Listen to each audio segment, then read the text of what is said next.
यं ब्रह्मा वरुणेन्द्र रुद्र मरुतः स्तुवन्ति दिव्यस्तवै बिर्दै साङ्गपदक्रमोपनिषदै गार्यन्ति यं सामगा ध्यानावस्थित तद्गतेन मनसा पश्यन्ति यं योगिनो यस्यन्तं न विदुषुरासुरगणा देवाय तस्मै नमः श्रीमच्चन्दन चर्चितो ज्वलपु शुक्लाम्बरा मल्लिका मालालङ्कृत कुण्डला परविलसन्मुक्तावली शोभिता सर्वज्ञान निदान पुस्तकधरी रुद्राक्षमालाधरी वाग्देवी वदनाम्बुजे वसतु मे त्रैलोक्ये माता चिरं मुखं करोति वाचालं पङ्गु लङ्घयते गिरिं यत्कृपातहं वन्दे परमानन्दमाधवं नमो भगवते तस्मै व्यासायामिततेजसे यस्ये प्रसादादेक्ष्यामि नारायण कथामिमां नारायणं नमस्कृतं नरं चैव नरोत्तमं देवीं सरस्वतीं व्यासं ततो जयमुदीरयेत। अथ 19 अध्याय। कुमारजी आज्ञा गर्नुहुन्छ, हे अगस्त्य मुनि, तिमी एकचित्त भएर सुन। त्यसपछि जगदीश्वर महादेवले विष्णुलाई बिदा दिएर आफ्नो संग्राम भूमिमा गएर जालन्धरसित अनेक शस्त्रास्त्र प्रहार गरी युद्ध गर्न लाग्नुभयो। जगदीश्वर महादेवको र जालन्धरको भयंकर संग्राम मचियो। उता वृन्दाको पतिव्रता धर्म वैकुण्ठनाथ विष्णुले हरिसकेको हुनाले जालन्धर बलहीन भई श्री महादेवसित युद्धमा टिक्न नसकी आकाशमा गएर माया युद्ध गर्न लाग्यो। अनि महादेवले पनि आकाशमै गएर त्यसका माया युद्धको प्रतिकार गर्न थाल्नुभयो। त्यसरी युद्ध गर्दा गर्दा महादेवले जालन्धरलाई बलहीन भएको देखेर विष्णुले वृन्दाको पतिव्रता धर्म नष्ट पारिसकेछन् भन्ने थाहा पाई आफ्नो अमोघ त्रिशूल हातमा लिई तिनै नेत्रबाट अग्निको ज्वाला निकाली अत्यन्त क्रोधित भएर त्यो त्रिशूल जालन्धरको छातीमा प्रहार गर्नुभयो। शिवजीको त्रिशूलको वेदना सहन नसकी जालन्धर मरेर अन्तपुरको चोकको माझमा आएर पछारियो। त्यो जालन्धर भूमिमा पछारिएको आवाज वृन्दाले सुनिन् र के को आवाज आएको हो भन्दै हेर्न जाँदा आफ्ना स्वामी जालन्धरलाई मरेर पछारिएको देखि धैर्य धारण गर्न नसकी अनेक प्रकारसित रोई कराई विलाप गर्न लागिन्। हे स्वामी, मलाई यस्तो अवस्थामा एक्लै छाडी हजुर कहाँ जानु लाग्नुभयो? हजुर कहाँ जानुभयो? किन जानुभयो? पापिष्ट विष्णुले छल कपट गरिदिनाले हजुरको यस्तो अवस्था भयो र मेरो यो दुर्गति भयो। हजुर बिना म यो प्राण किन र के गरेर राख्नेछु? हजुर जहाँ जानुभयो म पनि त्यही जान्छु भन्दै कपाल फिजाएर वैकुण्ठनाथ विष्णु भगवानको अनुहारमा हेरी भन्न लागिन्, हे पापिष्ट विष्णु, तिम्रो छल कपटमा परेर मेरो पतिव्रता धर्म नष्ट भयो र मेरा स्वामीको यो अवस्था भयो। अब म तिमीलाई श्राप दिन्छु, सुन। 1 झार हुनु परोस्, 2 घाँस हुनु परोस्, 3 कल्प वृक्ष भएर रहनु परोस्, 4 ढुङ्गा भएर रहनु परोस्। यति 4 थोक तिमीलाई श्राप दिए। यति विष्णुलाई श्राप दिई वृन्दाले जालन्धरसित सती गएर प्राण त्याग गरिन्। कुमारजी आज्ञा गर्नुहुन्छ, हे अगस्त्य मुनि, पतिव्रताले श्राप दिएकी हुनाले त्यो श्राप विष्णु भगवानलाई लाग्यो। झार हुनु परोस् भनेकी हुनाले तुलसी भएर विष्णु भगवानलाई रहनु पर्यो। घाँस भएर रहनु परोस् भनेकी हुनाले कुश भएर रहनु पर्यो। कल्प वृक्ष भएर रहनु परोस् भनेकी हुनाले पिपलको वृक्ष भएर रहनु पर्यो। ढुङ्गा भएर रहनु परोस् भनेकी हुनाले शालिग्राम भएर विष्णुलाई रहनु पर्यो। यसै कारण तुलसी, कुश, पिपल र शालिग्रामलाई नारायण हुन् भनेर अद्यावधि सकल व्यक्तिहरूले पूजा गरेका हुन्।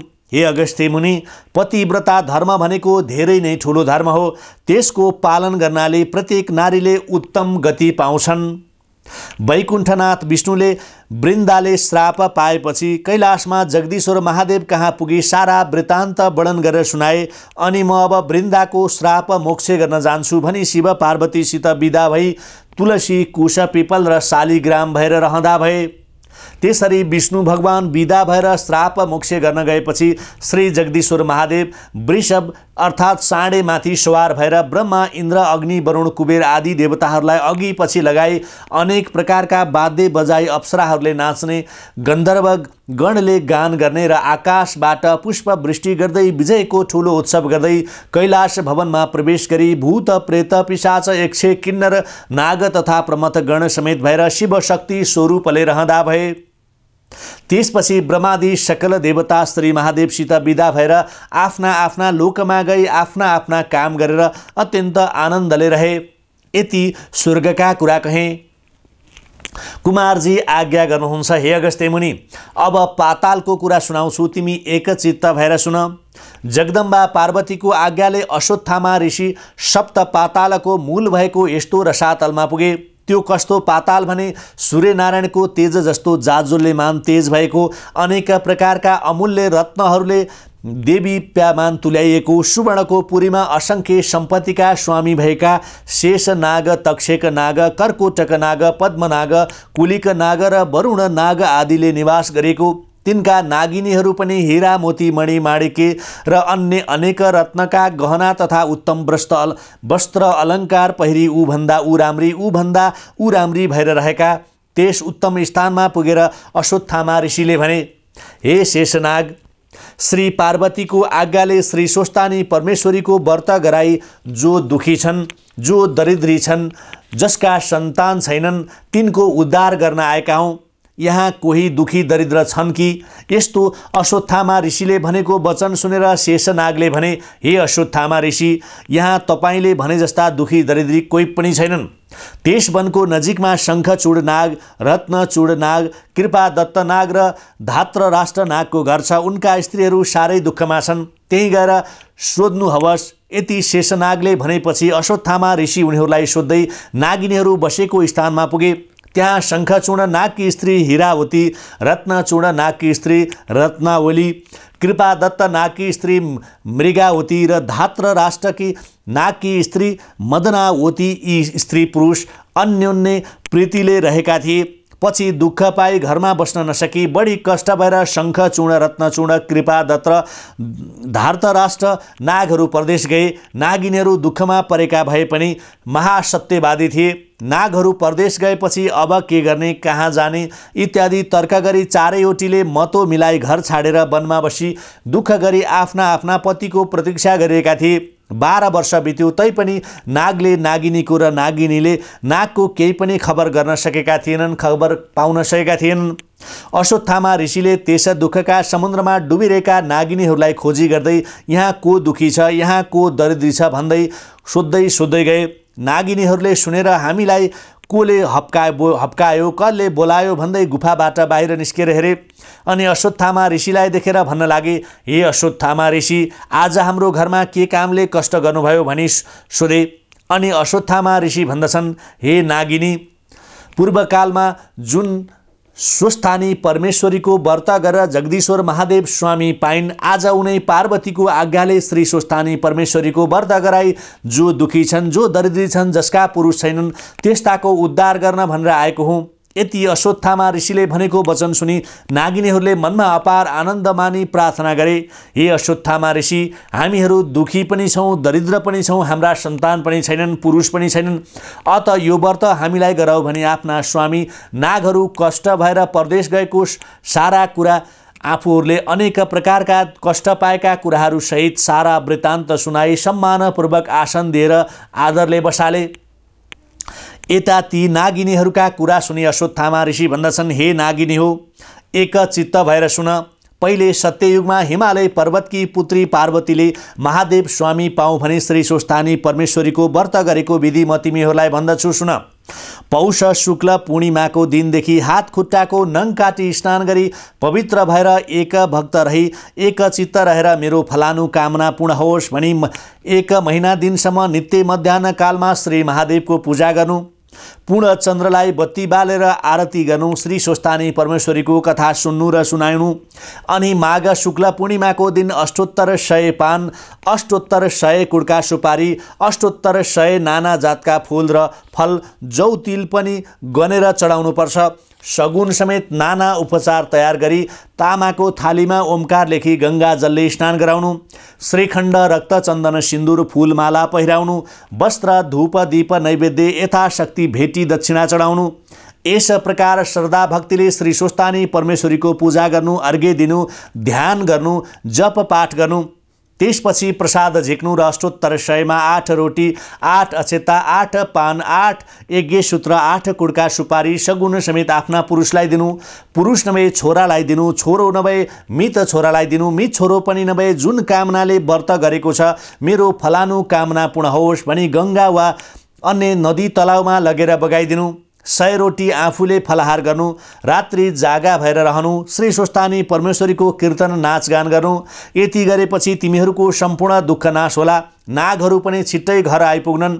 यसमा कुनै प्रकारको सन्देह नमान, तिमीहरूले मनमा अन्यथा नमान्नु। यति अश्वत्थामा ऋषिले भनेपछि नागिनीहरू अत्यन्त प्रसन्न भएर भन्न लागे, हे अश्वत्थामा ऋषि, हामी केही नजान्ने स्त्री जातिलाई यस्तो ज्ञान कसरी र कहाँबाट पाउनु? तपाईँ बसेर त्यो व्रत गराई हामी अभागिनीहरूको उद्धार गरेर जानुहोस्। यति भनेर ती नागिनीहरूले डाकेर घरमा लगी श्रद्धापूर्वक भोजन गराई घरैमा राखे। त्यसपछि पौष शुक्ल पूर्णिमाको दिन आयो र अश्वत्थामा ऋषिले विधिपूर्वक श्री स्वस्थानी परमेश्वरीको व्रत आरम्भ गराए। महिना दिन भयो र माघ शुक्ल पूर्णिमाको दिन सम्पूर्ण सामग्री तयार गर्न लगाई श्री स्वस्थानी परमेश्वरीको विधिपूर्वक पूजा गराए। अनि सम्पूर्ण पूजा गरिसकेपछि अश्वत्थामा ऋषिले भने, हे नागिनी हो, अब अर्घ्य दिई दुवै हात जोडी प्रार्थना गर। हे ईश्वरी, हामी पापिनीहरूको पूजाबाट प्रसन्न र सन्तुष्ट भई हाम्रो यो दुःखको अपार समुद्रबाट उद्धार गर्नुहोस्। यसरी प्रार्थना गर्न साथ पूर्व दिशाबाट 1000 सूर्यको जस्तो तेज भएकी श्री स्वस्थानी परमेश्वरी प्रत्यक्ष भएर दर्शन दिई आज्ञा भयो, हे भक्तजन हो, तिमीहरूको पूजा र भक्ति देखेर म प्रसन्न भए वरदान लिऊ। यति ईश्वरीले आज्ञा भएको सुनि ती नागिनीहरूले बिन्ती गरे, हे जगदीश्वरी, हजुरलाई कोटी कोटी दण्डवत प्रणाम छ। हाम्रा सबै कष्ट हरण गर्नुहोस्, हाम्रा स्वामी नागहरू जहाँ भए पनि छिट्टै आइपुगुन् भनी वर मागे र ईश्वरीले तथास्तु भनी वरदान दिइन्। अनि प्रसाद झिक्न लाग्दा श्री स्वस्थानी परमेश्वरीको व्रतका प्रभावले परदेश गएका नागहरू तत्काल आइपुगे। अनि ती नागिनीहरूले मनमा अत्यन्त आनन्द मानी धन्य धन्य श्री स्वस्थानी परमेश्वरी भनी श्री स्वस्थानी परमेश्वरीको प्रसाद 8 रोटी, 8 अक्षता, 8 बेली पुष्प, 8 यज्ञ सूत्र, 8 पान, 8 कुड्का सुपारी सगुन समेत आफ्ना आफ्ना पुरुषलाई दिई प्रणाम गरे। अनि अश्वत्थामा ऋषिलाई श्रद्धापूर्वक दक्षिणा दिई भोजन गराए। अश्वत्थामा ऋषि पनि त्यहाँबाट विदा भएर आफ्नो आश्रममा गए। त्यस दिनदेखि नागिनीहरू असंख्य सम्पत्ति पाए, परमानन्दले रहे। अनि प्रत्येक वर्ष श्री स्वस्थानी परमेश्वरीको व्रत गर्न भने छाडेनन्।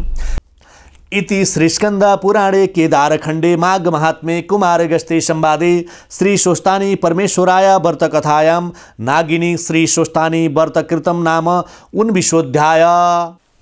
उपनयतु मंगलम ओ शकल जगन मंगलालय श्रीमान दिनकर किरण निबोधित नवनलिन दल निवेक्षण कृष्ण काले वर्षतु पर्जन्ये पृथिवी शस्यशालिनी देशोष्यं क्षुवरहितो ब्राह्मणा सन्तु निर्भया अपुत्राः पुत्रिणः सन्तु पुत्रिणः सन्तु पौत्रिणः निर्धनाः सधनाः सन्तु जीवन्तु शरदां शतम् तत्रैव गंगा यमुना च तत्र गोदावरी सिन्धु सरस्वती च तीर्थानि सर्वाणि वसन्ति तत्र यत्राच्युतद्वार कथा प्रसंगः या कुन्देन्दु तुषारहार धवला या शुभ्र वस्त्रावृता या वीणा वरदंड मंडितकरा या श्वेत पद्मासना या ब्रह्माच्युत शंकर प्रवृत्ति भीर्देवैः सदा वंदिता सा मां पातु सरस्वती भगवती निशेष जाड्यापहा